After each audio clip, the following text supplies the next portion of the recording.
Assalamualaikum warahmatullahi wabarakatuh. Selamat malam pemirsa RCTV Langka Padane. Senang sekali malam hari ini saya Novia Aprilia dapat kembali menyapa Anda di Legislatif DPRD Kabupaten Cirebon. Setiap minggu malam pemirsa, Jumat malam ya, ini kita berbincang bersama dengan wakil rakyat dari Kabupaten Cirebon. Oke, sudah hadir di studio RCTV ada Wakil Ketua DPRD Kabupaten Cirebon, Bapak Teguh Rusyada Merdeka. Assalamualaikum Pak. Waalaikumsalam warahmatullahi wabarakatuh. Gimana kabarnya? Alhamdulillah lagi rada flu. Waduh, ini karena cuaca juga ya Pak?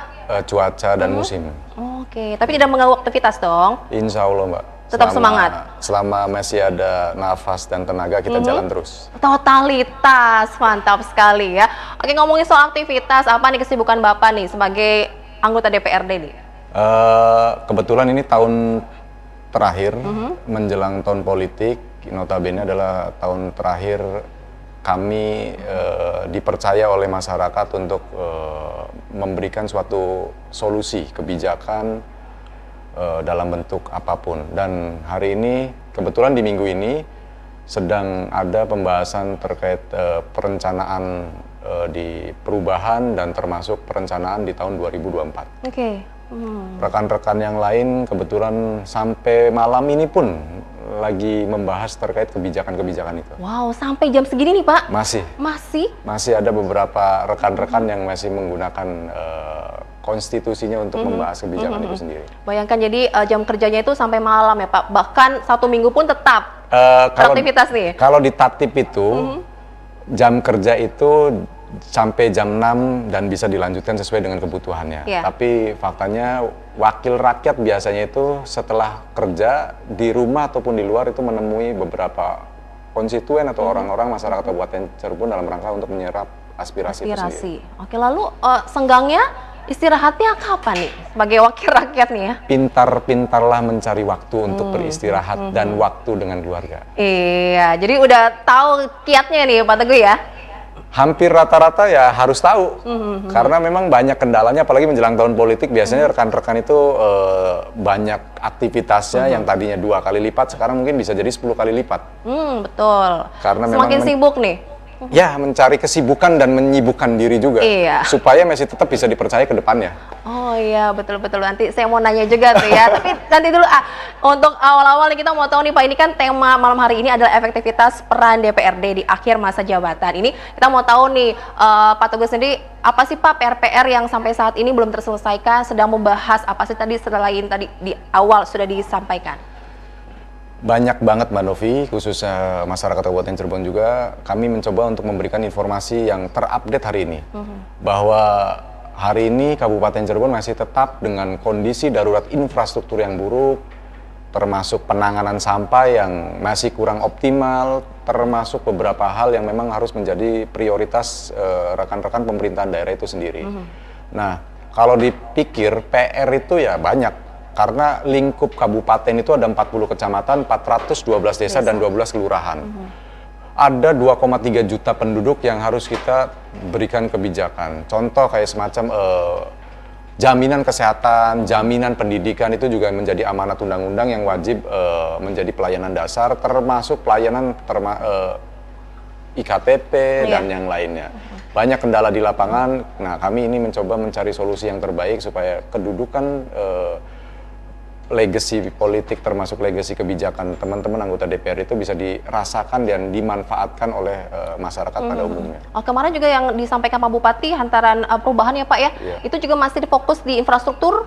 Lalu seperti apa Pak Teguh? Prinsipnya sebetulnya infrastruktur itu kurang lebih jalan kabupaten, kalau kurang lebih ya Mbak, kurang lebih kalau ingin mulus semuanya itu kurang lebih anggarannya 500 miliaran. Wow, 500 miliar. Nah, pertanyaannya, kenapa sampai hari ini jalanan banyak yang rusak? Nah, karena memang beberapa kebijakan menjadi prioritas utama yang lain juga. Misalnya kayak jaminan pendidikan, kesehatan, dan yang lainnya. Nah, kekurangan anggaran yang sering disampaikan itu bisa disiasati dengan skala program prioritas itu sendiri. Nah, mudah-mudahan sampai malam ini teman-teman masih membahas, mudah-mudahan pemerintah daerah bisa menghadirkan nafas segar untuk minimal infrastruktur terlebih dahulu, karena sangat berpengaruh besar infrastruktur ini untuk pertumbuhan baik segi ekonomi dan yang lainnya. Banyak yang menjadi kendala-kendala, bahkan yang tanda kutip menjadi malapetaka karena gara-gara jalan rusak dan yang lainnya. Nah, kami dari DPRD lagi mencoba menekankan untuk menjadikan infrastruktur itu menjadi program prioritas. Misal kayak di wilayah timur yang akan dijadikan kawasan sentra industri, tapi accessibility-nya termasuk infrastrukturnya tidak didukung dengan baik.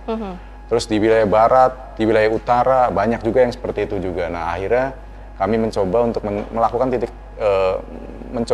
titik temunya, mencari solusinya supaya masyarakat bisa menikmati lah kira-kira asas manfaat kebijakan kita sendiri. Oke, jalan yang mantap ini ya Pak. Saya sih menekankan mudah-mudahan secepatnya kurang lebih 100 sampai 200 km jalan di Kabupaten Cirebon beres semua. Tapi balik lagi itu tergantung arah kebijakan dari pemerintah daerah itu sendiri. Dan inilah yang sekarang malam ini lagi digodok dengan rekan-rekan DPRD di AKD Banggar itu sendiri. Oke, sedang berlangsung saat ini ya Pak Teguh ya? Sedang berlangsung sampai jam berapa? 7:30 masih berlangsung. Masih berlangsung, oke. Berarti dari sektor infrastruktur yang baik, ini kan berimbas ke sektor lainnya Pak ya? Pendidikan, perekonomian juga. Ini pasti dari situ dulu Pak, dasarnya? Sekarang tinggal pilihan cara saja Mbak. Pemerintah daerah mentreatmentnya seperti apa pilihan caranya. Memang kalau dilihat porsi APBD kita dibandingkan dengan sebelah itu jauh lebih besar dari kita. Tapi kerutinan atau biaya rutin yang biasa disebut itu kita besar juga. Artinya beberapa hal yang harus kita cover harusnya menjadi skala prioritas. Kalau memang menjadikan skala prioritas infrastruktur, harusnya 2-3 tahun pun harus selesai seharusnya. Lihat dari porsi APBD yang ada. Kedua, banyak hal-hal yang notabene dari porsi infrastruktur ini bisa menggeliatkan segala sesuatunya. Contoh sektor ekonomi, sektor-sektor yang lain. Bayangkan Mbak ketika wilayah pabrik atau wilayah industri, row jalannya hanya 4 meter. Satu mobil tronton atau truk saja kan empet-empetan gitu. Harusnya kan minimal 6 lah. Lebih lebar lagi ya Pak. Dan itu kan dekat dengan pemukiman juga. Harusnya kan itu juga dipikirkan oleh pemerintah daerah yang notabene menjadikan itu menjadi sentra ekonomi baru juga. Oke, Dewan kan punya fungsi pengawasan nih Pak. Itu yang kita lakukan selama hari ini kita menjabat, kita lakukan fungsi pengawasan termasuk beberapa hal menjadi catatan-catatan. Di ujung dari catatan itu adalah ada di LKPJ, laporan keterangan pertanggungjawaban. Kalau dulu namanya LPJ, laporan pertanggungjawaban. Apa sih perbedaannya? LPJ itu ketika ditolak oleh DPRD itu bisa menjadi suatu produk hukum. LKPJ kalau kita yang bahas hari ini hanya keluarnya berupa rekomendasi-rekomendasi yang harus dilaksanakan pada saat tahun berjalan. Nah, hari ini sudah melakukan LKPJ dan beberapa rekomendasinya, salah satunya adalah terkait masalah infrastruktur. Nah, apakah pemerintah daerah menjadi skala prioritas infrastruktur itu? Nah, hari ini teman-teman masih tetap melakukan pembahasan itu juga. Kenyataan di lapangan seperti apa? Pengamatan Bapak sendiri? Bagi saya masih jauh dari harapan untuk terkait masalah infrastruktur. Kenapa masih jauh? Karena memang banyak sekali. Bahkan kalau dicek saja di media-media sosial, masih banyak jalanan yang rusak. Jalanan yang apa? Contoh kayak sentra batik. Padahal itu sentra ekonomi yang tinggi. Kan sedang diperbaiki saat ini, Mbak? Betul, kan baru hari ini. Ya mudah-mudahan sampai ujung kesananya juga bisa diperbaiki. Terus juga daerah namanya Jalan Bojonegoro Kudu Keras. Bojonegoro Kudu Keras, di situ ada 2 pabrik kalau nggak salah atau 1 pabrik, tapi jalannya rusak total dan padahal akses tol tinggal keluar tol tapi langsung drop. Dan belum lagi terkait masalah penerangannya, PJU belumnya lagi yang hal-hal yang lainnya juga. Ya itu yang menjadi kendala kita, pemikiran kita supaya pemerintah daerah sensitif lah terkadang. Sensitif, ini juga sensitif sekali, apalagi banyak warga yang munten ya Pak, mengeluhkan kok Kabupaten Cirebon jalannya banyak yang rusak, warga sudah membayar pajak. Ini kan harus dikasih pemahaman juga ya Pak ya, pajak itu kan bukan hanya melulu harus di-fullkan untuk infrastruktur. Ya, jadi prinsipnya seperti ini. Prinsipnya adalah ketika keuangan negara itu tidak bisa serta-merta dilaksanakan sesuai dengan keuangan pribadi. yang misalnya mohon maaf hari ini ada jalanan rusak, hari ini juga harus diberesin. Tidak bisa seperti itu karena itu sesuai dengan perencanaan dan yang lainnya. Nah, tadi salah satu tugas pengawasannya, tugas legislasinya dan tugas anggarannya ya di kita itu supaya dari awal tahun sudah diinventarisir. Mana permasalahan yang tahun depan akan kita selesaikan atau di tahun berjalan itu sendiri atau jangka menengah, jangka panjang. Dulu zaman kita masih kecil, zaman sebut saja salah satu zaman sebelum reformasi, itu ada program yang namanya Repelita dan yang lainnya. Program yang ada jangka pendek, jangka menengah, dan jangka panjang. Nah ini yang kita coba tekankan ke pemerintah daerah, kita punya program prioritas, tahun ini kita mau nyelesain apa, tahun besok mau nyelesain apa, tahun besoknya lagi mau nyelesain apa. Memang kita hanya tinggal hitungan bulan saja ke depan, tapi tidak ada kata telat, bahwa kami hari ini ingin memberikan pelayanan yang terbaik bagi masyarakat Kabupaten Cirebon. Minimal akan ada beberapa hal yang bisa diperbaiki. Oke, ada progres ya Pak ya? Ada progres. Contoh sekarang progres kan ada beberapa progres. Mungkin jalan masih kurang puas, tapi persampahan minimal sedikit demi sedikit teratasi. Dengan adanya TPA Bangdeleng? Dengan adanya TPA Bangdeleng, termasuk armada dan yang lainnya. Tapi bukan berarti masih tidak ada kendala. Masih banyak kendala, tapi minimal pelan-pelan akan teratasi lah. Kalau sebelum ada TPA Kubangdeleng kan masih di wilayah barat. Bayangkan ketika mengangkut sampah dari wilayah timur, untuk jalan menuju wilayah timurnya aja kurang lebih 1 jam. Untuk loadingnya berapa jam, untuk angkutnya 1 jam lagi. Di perjalanannya saja udah berapa lama. Nah ini alhamdulillah pemerintah daerah sudah menelurkan kebijakan. Nah itu bagian dari kerjasama dengan DPRD juga. Alhamdulillah tercetuslah TPA Kubangdeleng gitu. Dan semoga bisa dioptimalkan dan mudah-mudahan mimpi kita di 2024 bebas sampah ya mudah-mudahan terrealisasi. Tapi dengan satu catatan. Apa tuh Pak? Catatannya adalah kita juga akan sadar diri juga. Sadar diri? Iya. Tidak membuang sampah sembarangan? Nah, rasa memilikinya itu ya Pak ya? Rasa menjaga memilikinya. Termasuk saya tanya sama Mbak Novi di rumah sudah bisa memilah belum dan membuang sampah belum di tempatnya. Kira-kira begitu Mbak? Nah iya itu. Oke, ya jadi waduh ini tembak langsung ya Pak Tenggus ya. Oke deh, baik pemirsa kita lanjutkan obrolan kita di Legislatif DPRD Kabupaten Cirebon usai jeda pariwara berikut, tetaplah bersama kami.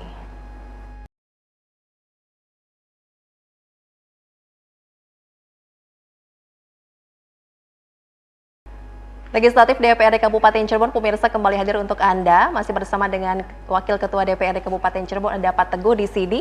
Oke Pak Teguh, ngomongin soal efektivitas anggota DPRD, ini Pak kita mau tahu nih Pak ya, ini keluhan-keluhan dari masyarakat terkait dengan permasalahan publik, ini bagaimana nih Bapak agar bisa memuaskan warga juga nih Pak? Pertama, ini kaitan bukan masalah anggota DPRD, tapi sebagai lembaga DPRD itu sendiri. Artinya dari 50 anggota DPRD yang sudah terpilih itu sudah diamanatkan oleh masyarakatnya. Ada poin penting yang ingin saya sampaikan malam ini bahwa ketika rekan-rekan DPRD menjadi anggota DPRD itu mewakili daerah pemilihannya. Misalnya kayak saya contoh Dapil 5, wilayah Babakan, Gebang dan yang lainnya, Losari. Tapi pada saat jadi anggota DPRD itu harus memperjuangkan seluruh kecamatan se-Kabupaten Cirebon. Artinya bahwa kita diamanatkan untuk membenahi seluruh permasalahan di Kabupaten Cirebon, bukan cuma 1, 2, 3 kecamatan. Siap. Ruang kebijakan itu pemerintah daerah diimplementasikan melalui rancangannya atau dasarnya itu melalui RPJMD.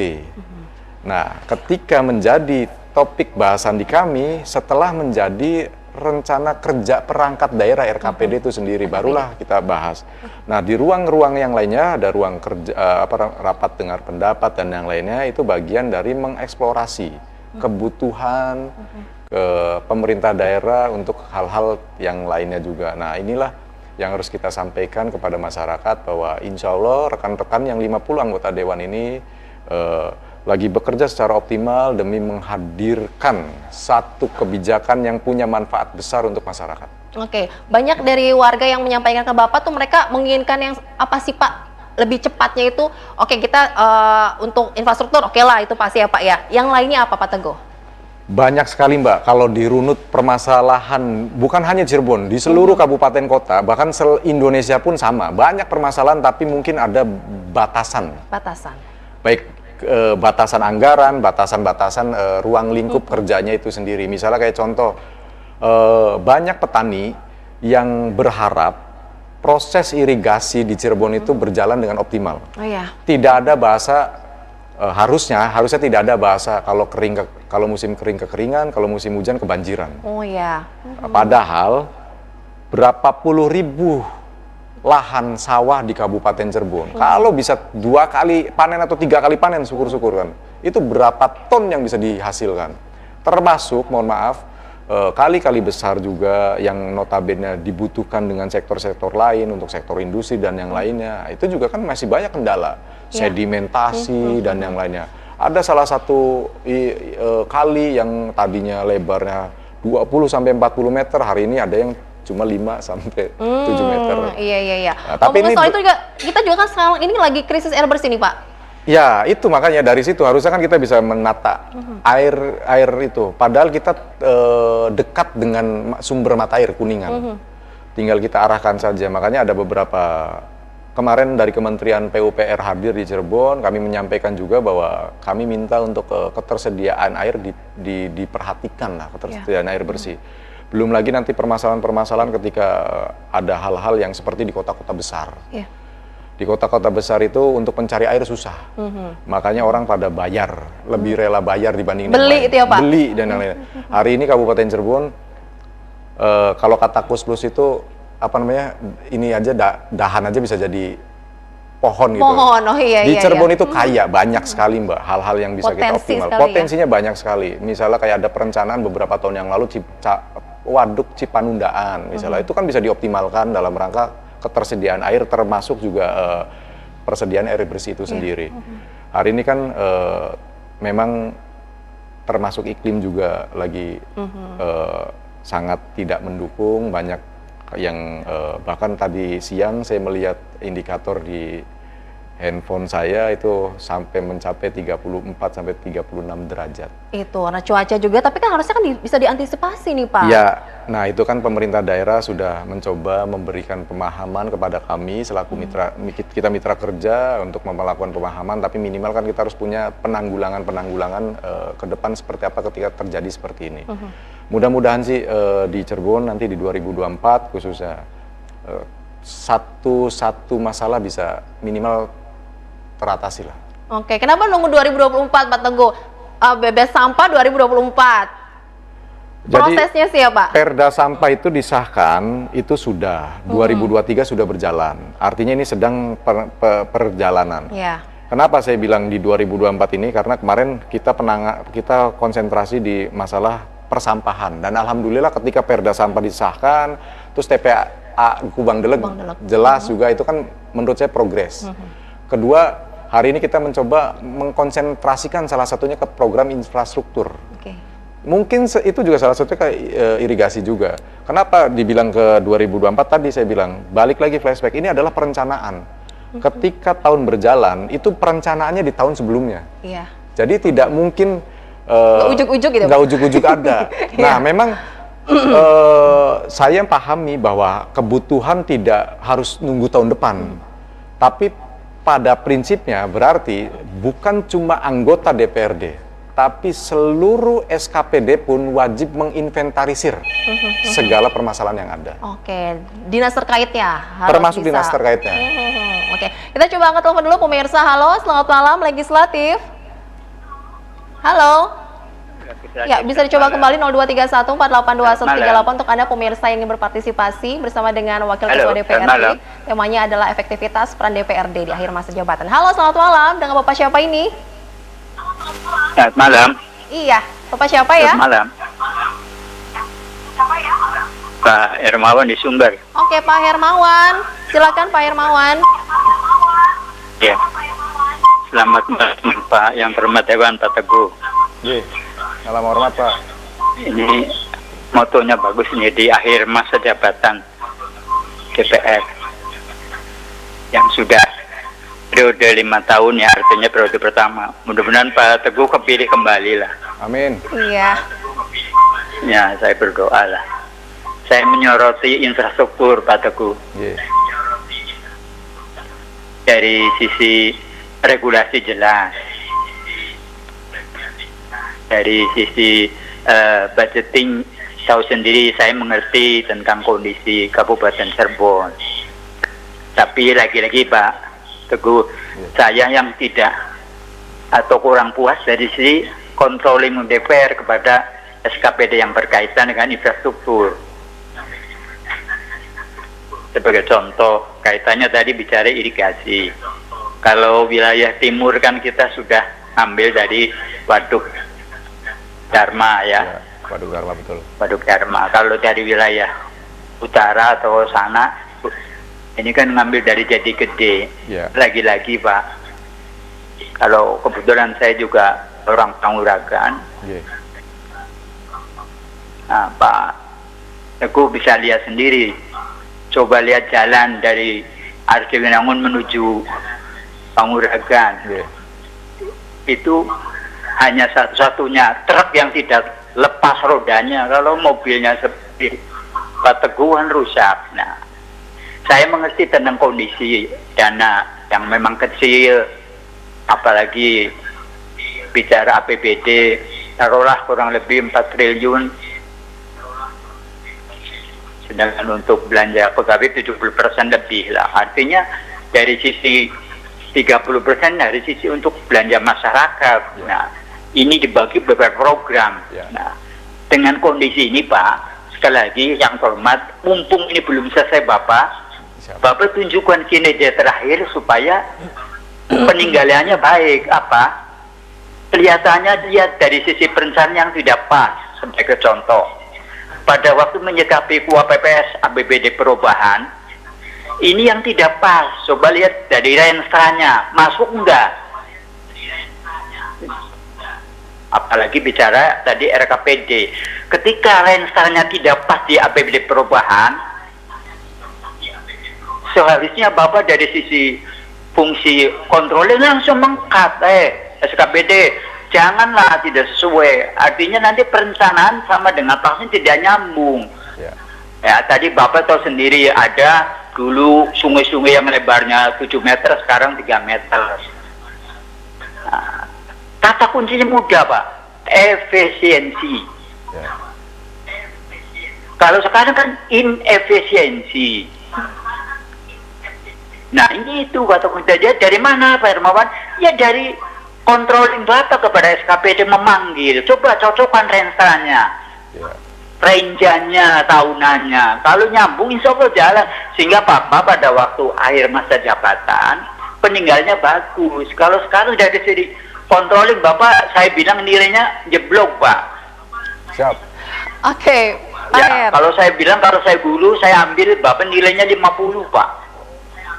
Siap. Terima kasih masukannya Pak. Saya kira itu aja dulu Pak Teguh, dan sekali mohon maaf kalau... Siap. Iya. Terima kasih banyak Pak Hermawan atas partisipasinya. Saya terus Bapak. Waduh, ini menohok nih. Bagaimana Pak? Ini justru buat kita sebagai jamu, vitamin. Bahwa memang betul yang disampaikan beliau. Kenapa tadi saya bilang ada program jangka pendek, jangka panjang, jangka menengah itu yang disampaikan beliau betul. Ada Renstra, ada Renja, dan yang lainnya. Itu memang ada beberapa kendala juga. Betul, saya terima kasih atas masukannya terkait masalah controllingnya itu. Kami serta-merta memang kadang waktu juga yang kita pergunakan juga. Kadang ketika satu pembahasan saja bisa mencapai berapa jam. Oke. Nah, durasinya memang lama ya Pak? Durasi yang lama juga. Tapi terima kasihlah atas masukannya Pak Hermawan. Beliau sudah paham betul. Saya rasa beliau salah satu tokoh juga di dinas terkait.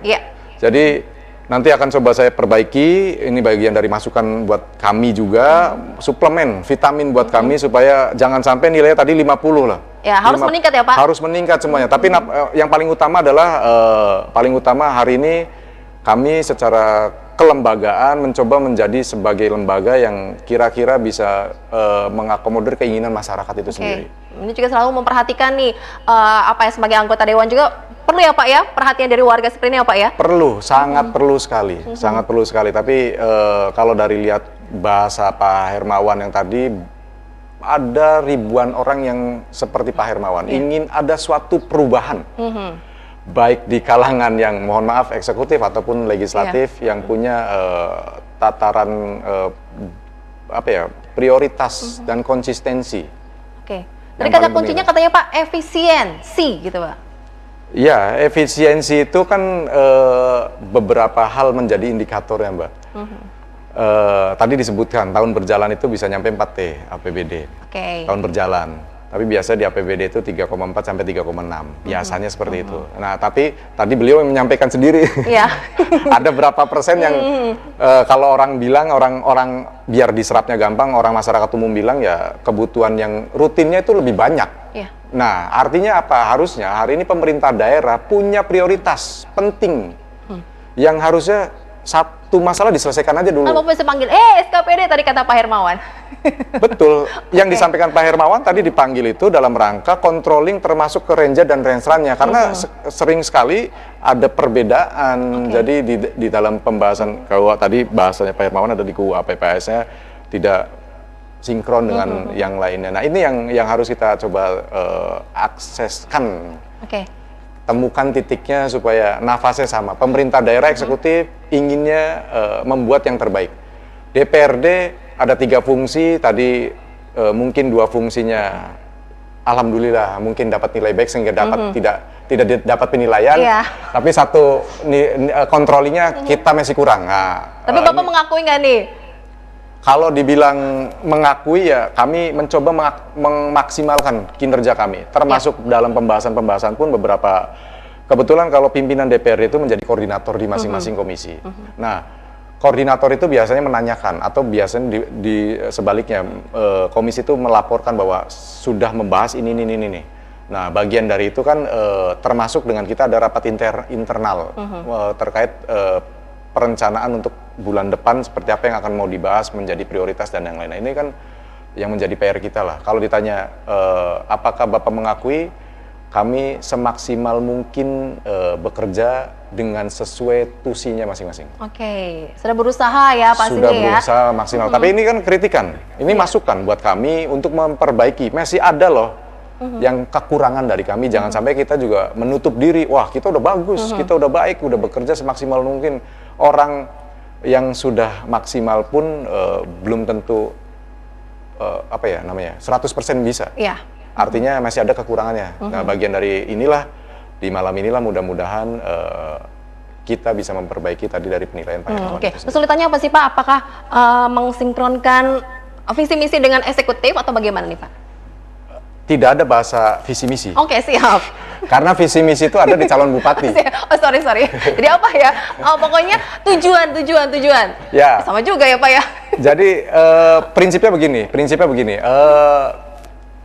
Sebuah daerah itu program perencanaannya atau programnya itu berdasarkan visi misi calon bupati. Oke. Pada saat visi misi itu, calon bupati itu jadi, visi misinya menjadi RPJMD. Nah, ketika RPJMD ini nanti diturunkan menjadi tadi yang disampaikan oleh Pak Hermawan itu sendiri. Nah, itulah yang harus kita bahas bareng. Yang akan ditelurkan kebijakan itu ke DPRD kita konsultasikan. Nah, itu yang berkaitan dengan kami. Ketika ada yang berkaitan dengan kami, ya kita akan melakukan sesuai dengan tusi kami gitu. Tapi kan ada beberapa hal yang memang menjadi tusinya SKPD itu sendiri, jadi OPD lah. Jadi ya intinya kami coba memperbaiki dari tahun, dari hari, dari bulan untuk menjadi yang lebih baik lagi supaya kedudukan kita bisa dirasakan manfaat yang baiknya oleh masyarakat. Oke, nanti juga kan mau dilanjutin lagi gitu ya Pak ya? Jadi buat PR aja selanjutnya?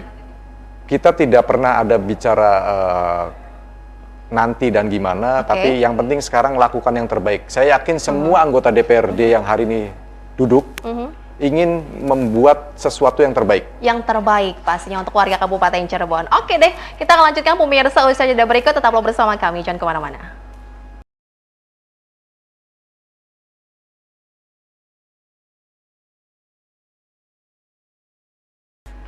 Ya, masih banyak pekerjaan rumah yang harus diselesaikan. Ini akhir masa jabatan Bapak juga ini kan ya lumayan ya Pak ya, masih ada waktu nih Pak. Yeah. Apakah, mohon maaf juga nih Pak, ini semua itu terbentur anggaran saja atau bagaimana sih Pak? Saya sebelum menjawab kayaknya judulnya kan efektivitas peran DPRD di akhir masa jabatan. Ini juga harusnya nanti kapan-kapan pemerintah daerah, bupati atau wakil bupati bareng efektivitas juga dalam akhir masa jabatan gitu. Siap. Jadi kita bisa mengevaluasi gitu ya? Evaluasi bersama gitu untuk ke depan. Kenapa seperti itu? Karena memang nafasnya di negara kita itu kan ada namanya eksekutif dan legislatif. Dan ada namanya undang-undang pemerintah daerah, ada namanya undang-undang MD3, yang lainnya hampir rata-rata menjelaskan posisi pemerintah daerah dalam hal ini bupati dan bawahannya, dan DPRD itu ada di posisi yang mana. Nah, beberapa kebijakan yang lahir bukan hanya dari kekurangan anggaran, tapi memang yang sering didengungkan adalah kekurangan anggaran. Kenapa? Karena memang kalau saya mengilustrasikan istilahnya begini, Mbak, istilahnya ketika kita punya uang 10 perak, tapi kebutuhannya 100 perak. Kira-kira kan begitu. Kita ilustrasikan kira-kira begitu. Nah, sekarang kalau Mbak Novi dihadapkan seperti itu, pastikan yang akan diutamakan yang menjadi prioritas. Tapi yang tidak prioritasnya, mohon maaf bahasa kasarnya, mungkin tidak kebagian. Nah, inilah butuh ketegasan kita ini untuk menjalankan program prioritas itu sendiri. Oke, kita tuh yang di atas gitu ya Pak ya? Ya, kita semuanya. Siap. Perlu ada ketegasan gitu kan ya, pemerintah daerah juga harus lebih tegas ya Pak? Iya, semuanya. Termasuk kami juga harus tegas juga dalam rangka prioritasnya seperti apa sih. Jangan sampai masyarakat dibingungkan terkait masalah balik lagi anggaran kurang dan yang lainnya. Kalau memang anggaran kurang, ya udah sekarang konsentrasi aja satu fokus. Mau menyelesaikan sampah, gitu ya, Pak, ya? Mau menyelesaikan infrastruktur, mau nyelesain terkait masalah ekonomi kerakyatan atau apa, itu menjadi pilihan cara menurut saya. Nah, bagi saya pilihan cara itu bisa diakselerasikan. Tadi ujungnya di Pak Hermawan bilang ada yang namanya Rensa, ada yang namanya apa, bla bla bla bla. Nah, itu berujung akan ada hasil yang notabene di pemerintah daerah pun, di wilayah lingkungan pemerintah khususnya Kabupaten Cirebon itu kan ada beberapa domain juga, ada yang domain provinsi, ada yang domain pusat dan yang lainnya. Kalau kita sudah bisa menganalogikan, bisa menginventarisir segala sesuatunya, kewenangan dan yang lainnya, kita bisa berbagi kewenangan dengan beliau-beliau yang di atas kita. Berkolaborasi ya Pak? Bapak dan Ibu kita yang di atas. Jangan sampai ketika ada masalah, oh itu kewenangan si A, oh itu kewenangan si B, kan itu hal yang nggak ini gitu loh. Iya, oke. Kecuali hal-hal yang sifatnya langsung ya, bukan yang berbagi. Masyarakat pun kadang nggak tahu ya Pak, misalkan jalan ya, itu kan kewenangan provinsi loh. Kita kan sebagai warga gitu ya Pak. Jangankan masyarakat Mbak, kami pun, saya juga seorang DPRD, kadang pun sebetulnya saya tuh nggak mau tahu ini jalan harusnya beres, kira-kira kan begitu Mbak. Tapi karena kebetulan saya tahu ada regulasi yang harus kita tempuh juga, nah inilah bagian dari cara untuk kita sama-sama saling menjadikan kebijakan ini supaya tidak terlalu sengkarut lah kira-kira begitu. Ada orang wajar Mbak ketika di masyarakat misalnya samping rumahnya Mbak Novi rusak jalanannya, padahal tahun sebelumnya nggak rusak. Mbak Novi ceritalah sama kami, saya mau ini diberesin. Ini kan nggak bisa Mbak seperti itu, kira-kira begitu. Tapi kan ada beberapa yang disiapkan yang ketika aksidental seperti itu, mungkin bisa, ya bisa. Nah, itu yang harusnya kita inventarisir masalah. Pasti kan ada ilmunya lah, ilmu teknis ya. Semua dari tingkat rendah, dari pemerintah desa sampai teratas ya Pak ya? Semua punya tanggung jawab Mbak. Semua tanggung jawab. Dari masyarakat, tingkat RT, RW, bahkan sampai tingkat presiden semua punya tanggung jawab. Jadi berkaitan dengan tanggung jawab itu, saya juga berharap kita memegang tanggung jawab itu juga gitu loh. Jadi kewenangan kabupaten ya mungkin domain kita, kewenangan provinsi ya provinsi yang harus bertanggung jawab, kira-kira begitu. Negara ya negara.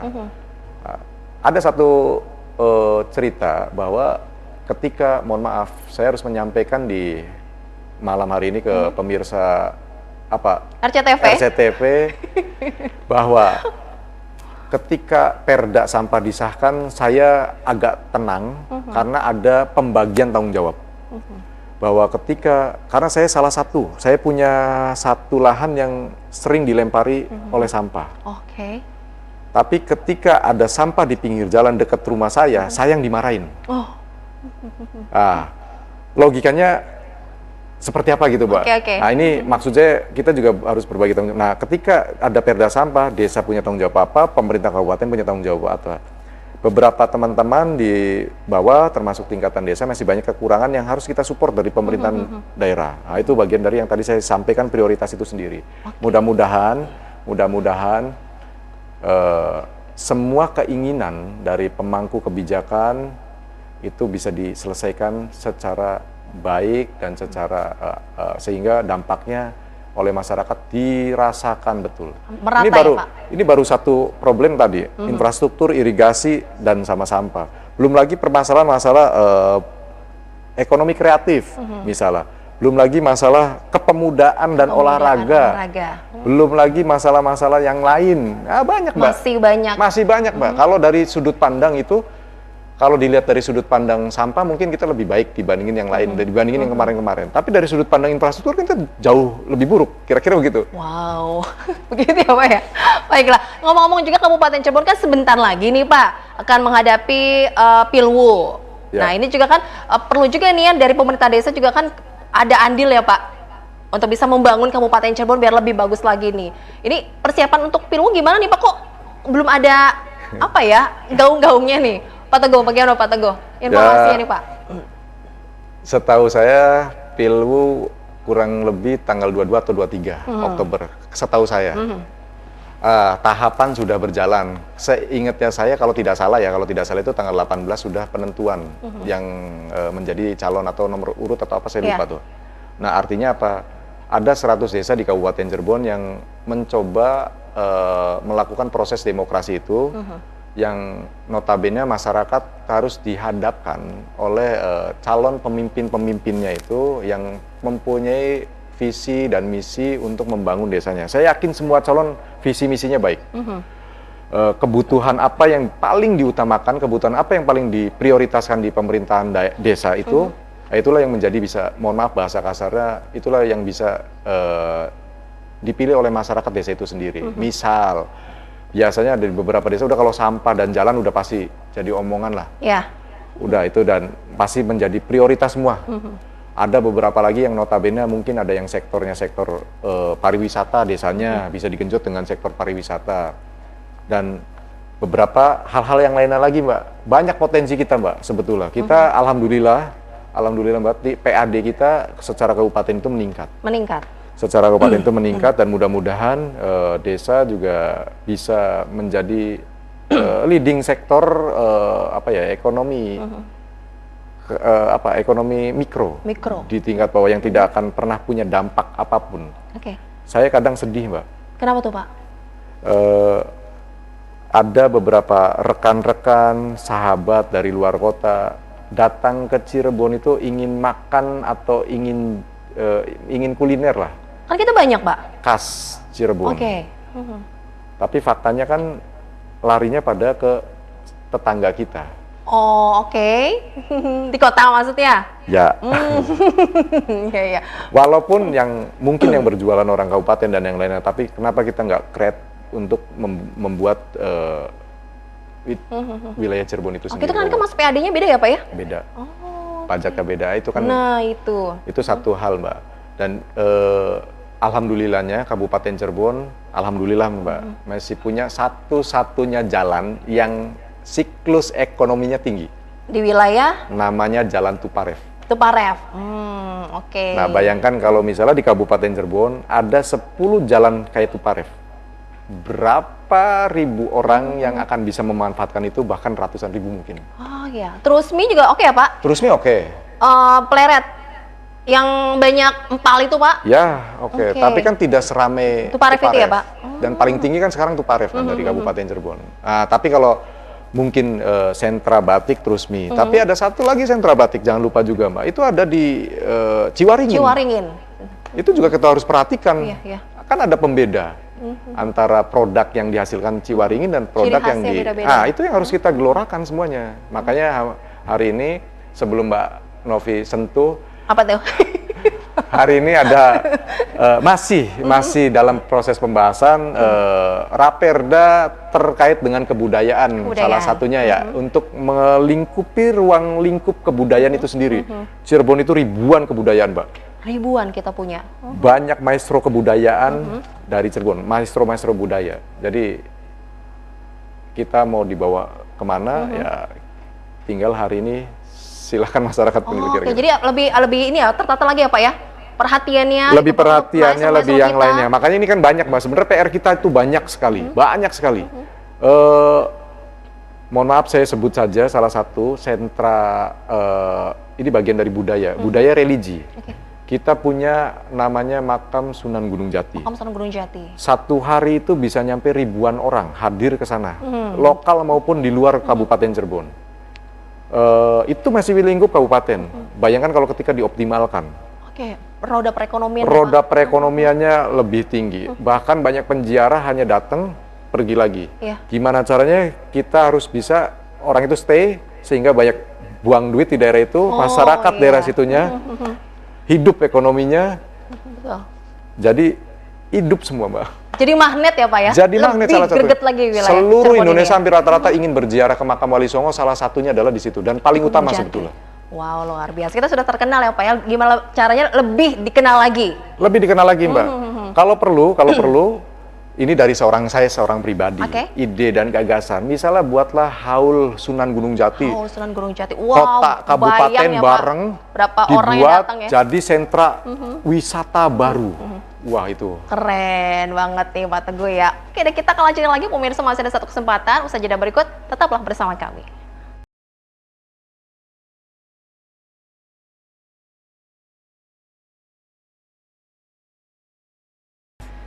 Kami kembali untuk Anda pemirsa di Legislatif DPRD Kabupaten Cirebon. Pak Teguh, ngomong-ngomong, Bapak ini punya rencana gimana nih Pak ke depannya nih Pak? Tahu dong maksudnya ya Pak?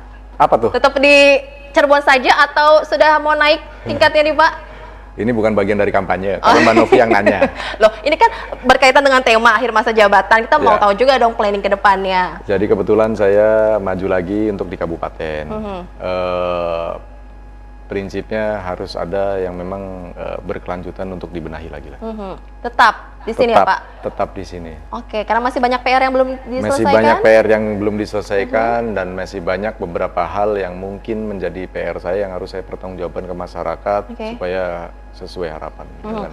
Berhubung masih ada yang harus dikerjakan, terus juga kan ini anggota dewan kayaknya hampir semua ya Pak ya maju kembali. Ini biar Ya. tidak mengganggu kegiatan sebagai legislator. Ini juga kan harus memenangkan partai, presiden dan dirinya sendiri. Ya. Bagaimana nih Pak? Jadi dari 50 anggota dewan kurang lebih kalau tidak salah itu 49 yang maju lagi. Satu tidak maju karena berkaitan dengan mungkin kepertimbangan pribadi atau keluarganya. Kaitan masalah hal yang tadi ditanyakan Mbak Novi adalah bagian dari undang-undang kepemiluan itu adalah peserta pemilu itu adalah partai politik. Iya. Kita bagian dari partai politik yang notabene tadi punya beban, punya sesuatu yang harus kita kerjakan juga. Tapi pada prinsipnya sampai detik ini teman-teman anggota DPRD, walaupun kayak saya ketua partai, beberapa teman-teman pimpinan partai yang lainnya itu masih tetap bisa menjalankan roda DPRD-nya itu sendiri. Tapi ada beberapa catatan juga yang memang mungkin karena saking sibuknya akhirnya pada sakit. Oke.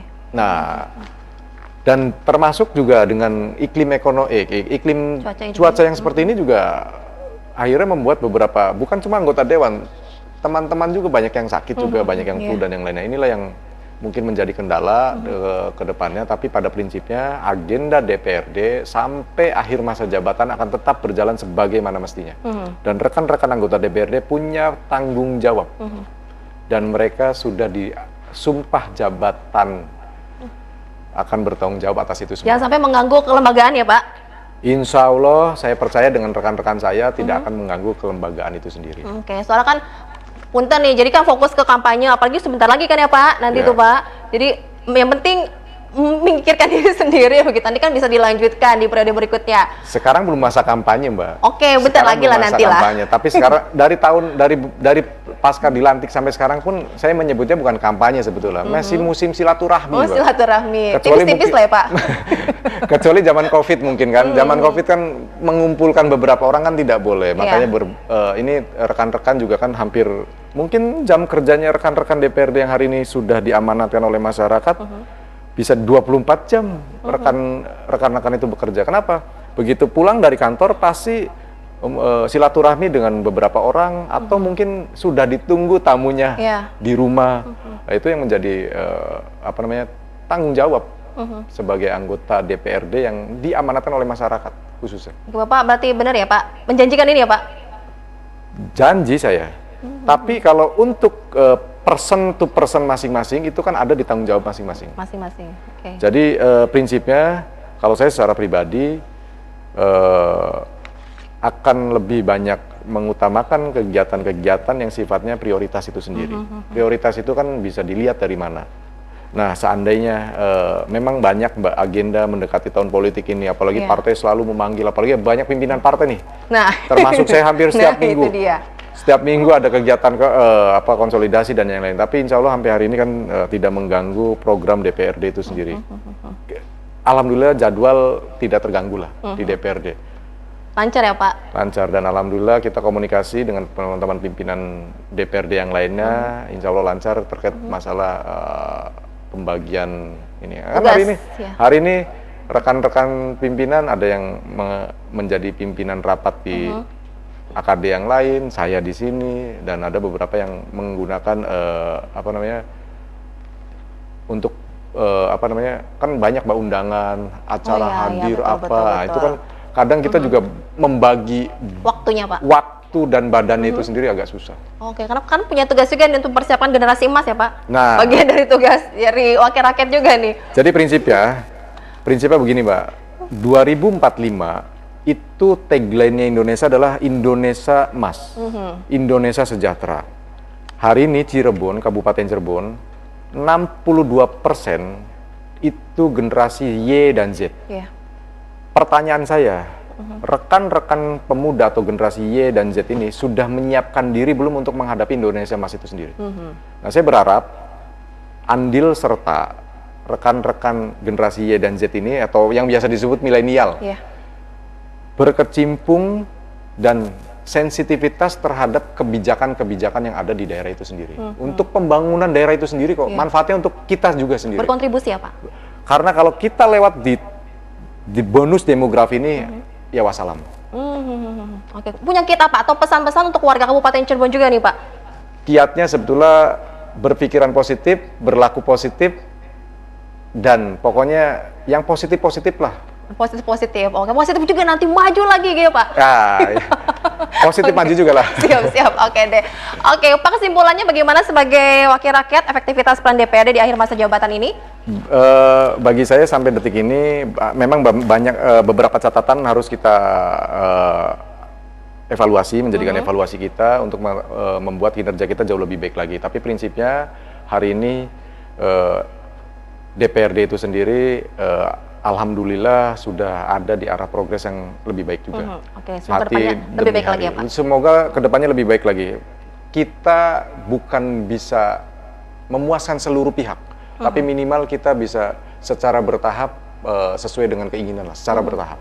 Jadi mudah-mudahan masyarakat Kabupaten Cirebon bisa menikmati manfaatnya kami yang duduk. Bukan hanya di kami di DPRD, termasuk pemerintahan daerah juga. Saya berharap juga pemerintahan daerah juga bisa menelurkan kebijakan yang punya manfaat besar untuk umat. Oke, untuk warga Kabupaten Cirebon pastinya. Baik, terima kasih banyak Pak Teguh atas waktunya, atas informasinya. Semoga apa yang disampaikan bermanfaat. Sukses terus untuk Bapak. Sehat terus ya, Pak ya.